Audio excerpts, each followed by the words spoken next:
Welcome back to Virtual Trade. I'm joined by new trader Jenny Horne. Jenny, welcome back to the show. Always a pleasure, Scott. Well, Jenny, today we're going to talk about momentum. And you might wonder, well, why is momentum important? Well, if you're looking at shorter term type trading, momentum can be very important. So we're going to look at an indicator, a momentum indicator, which is a study on the Thinkorswim platform that will give us a little bit of clues about how momentum works. Great. Typically, I think of momentum being positive, but I guess in this situation it could be negative, so I have a lot to learn, I think. Right. Well, think about this before we even jump in, just in terms of momentum in general.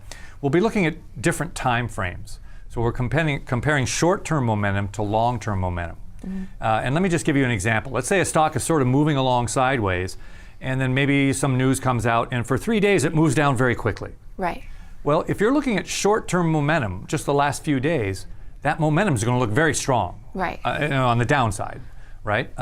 But let's say you're looking for the last 25 or 50 days. Well, there's 3 days down, but a lot of those other days there was no momentum, so it's going to kind of smooth out that move. Does that make sense? It does. So when you say strong momentum, it doesn't necessarily mean it's a good thing. Right, because momentum, it's just the way it's how it's moving and how much right. It's moving. Exactly. So we're looking whether it's moving up or moving down, but what kind of momentum is behind those moves? Okay. All right. And again, we can take away, there's some takeaways when we compare short-term momentum to long-term momentum. And that's kind of the heart of the MACD. Right, that makes sense. And you'll hear me use that phrase, MACD. All right, so MACD is a moving average convergence divergence. And again, it's a momentum type study on the Thinkorswim platform. So let's do this. Let's jump into the platform and we'll go to the charts. And we'll bring up a study, this MACD study. So get used to that name. You'll hear that acronym. I hear that a lot. I just never really knew what it was, honestly. Right. It is a rather popular study that people use quite a bit. All right, so we'll pick a stock off of our watch list. Well, as a matter of fact, we have Apple in there. That's perfect. That's the first stock on our watch list. Great. And let's go to the studies, Beaker. Okay. And we can start typing in MACD. And let's see if that, well, right there at the very top of our list is this one.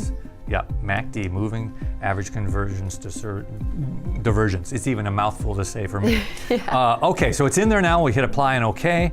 And let's take a look at how this study works. First of all, one of the things I'm going to bring up is it's always nice to sort of expand this lower area down where the MACD is. Okay? I recognize this now. Right. And as a matter of fact, we've got volume here. So Jenny, let's do this. Let's take the volume off of the chart temporarily, and that'll give us a little more room to look at the MACD. And if anybody's wondering how we do that, yes. First we just move up to the little gear, if you will, and click on that gear, and then go to equities, which are stocks, and right below that, just go straight down where it says volume. Show on volume subgraph. If we just uncheck that, well, guess what? That volume subgraph goes away. Okay. All right. All right, now let's dig into the MACD. First of all, we talked about momentum in shorter term and long term. And basically what this study is, it looks how those two short-term, long-term cross over each other. Right, okay. So when that shorter momentum starts to move quicker than the longer momentum, that tends to be a signal of strength. And if the short-term momentum breaks below the long-term momentum, that tends to be showing weakness in the stock. Okay, now so what do all these lines mean? Because I think that makes sense when you put it like that, but this looks a little bit more complicated than that. Okay, well let's go down and take a look. Let's dig into what this is. Here it says MACD. Now you can see there's two numbers here, 12 and 26. If I hold my mouse over that, it sort of gives us the information there. Oh, it kind of is popping in back and forth. But it's very simple. We can change the dates, but this one defaults to 12 days on the short-term momentum and 26 days on the long-term momentum. All right? Okay. So that's the time frame we're going to be considering. Does it have to be that? No, it's kind of a default popular setting. You could make it 1030, 2050, whatever it is, but this is the default setting. Now you can see there's two lines here. How do I know which one is which? Well, if you look at the blue line, you can see the blue line tends to move above the white line and drops below the white line. It tends to move further or wider than the white line. Right. So that's our short-term momentum. They tend to be sharper, they move quicker because they don't need as much time to make big moves. They're only looking back for 12 days. Okay. The sort of the grayish line, or beige, whatever you like to call it, that's the longer term. That'll tend to be smoother over time. Now, what we're going to look at is different times when they cross. Right? Now you can see if we're just looking at the two crossovers, you can see there was one right here where the short-term momentum, the blue, crossed below the beige line, or the longer term momentum. Right. And you can see that happen right here. So if I hold my mouse there and I just go straight up the line, you can see that happen right here. Well, yeah, again, the stock was down after that, but then it rallied back up. So that really wasn't a conclusive crossover. But let's look at one where we had sort of a longer term move. Let's go to a low point on the stock, and we can see right below here there was a crossover. The blue line, the short-term momentum, again, shot through the longer-term momentum. And if you look at my mouse, go straight up from the day that happened, and you can see that was right here, this particular day. Now you can see after that there was a rather defined move here of the short-term going through. And look what the stock did along with that. It went up a lot. Right. So again, you can see that moving average, I mean, with that crossover right there, definitely indicated. And look at the steepness of that move.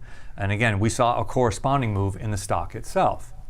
Wow. Okay. Yeah, because you hear the words cross a lot, and it's something I never really knew how to put significance to, because I don't see. I mean, a cross means nothing to you when you're just looking at something blindly. Exactly. And you can see there's quite a few crosses through here. You can see. That, and we'll get into the middle in a minute, the histogram that shows right along with the crossovers. But you can see there's quite a few crossovers that happen. So what does that mean for a stock like Apple? Why do they have so many crossovers? Well, because as you look back on the chart, you can see there have been changes in momentum and direction of the stock. Okay, right. Direction of the stock. Now, those directions don't always have much momentum behind them, and you can see it doesn't really result in much. But sometimes those crossovers have big momentum, like this one did here. You can see how far it went down below. Right. And again, that was associated with a rather large move.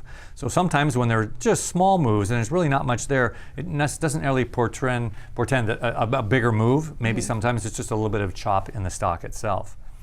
Now, let's take it to the next step. What are the histograms right here? Well, first of all, you can see that there's green and there's red. And what the histogram is, it lines up with the number over here on the side, which is 0. All right. Now 0 is where the two lines cross.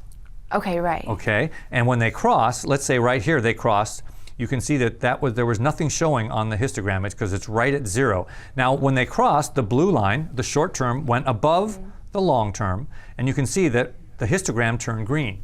Right. So when it breaks on the upside, your histogram is green. And when it's a bright green, that means that the momentum is gaining on the upside. Okay, that makes sense. When the green starts to turn dark, that means momentum is already starting to subside. Okay. Or it's running out of momentum. Right, that's a good way to put it. When it's darker green, it's definitely on the downturn there. It definitely is. Now, here's what's interesting. I'm going to highlight this portion right here, Jenny, and let's go back and look at that where we said the green changed. Well, take a look at this. The green, or the momentum, was strengthening. As you can see, the blue line is moving up much quicker than the longer term beige line. But look what happened. The momentum stopped or changed, went from bright to green, and it started to slow down and lose momentum. But it was well before the crossover the other way.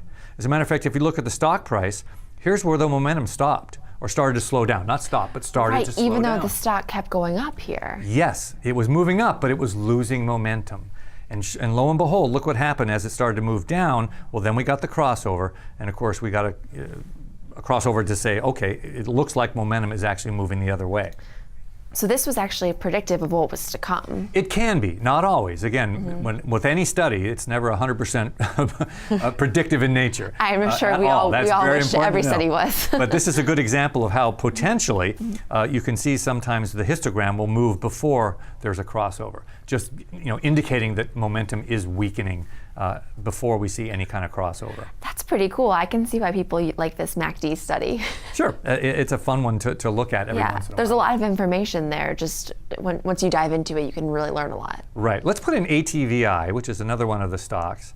And I'm going to highlight the dates about 4/12. I'm going to put my glasses on here. 4/12, let's see, right about here to about, let's see, I'm looking at my dates here, about 5 something here. Okay.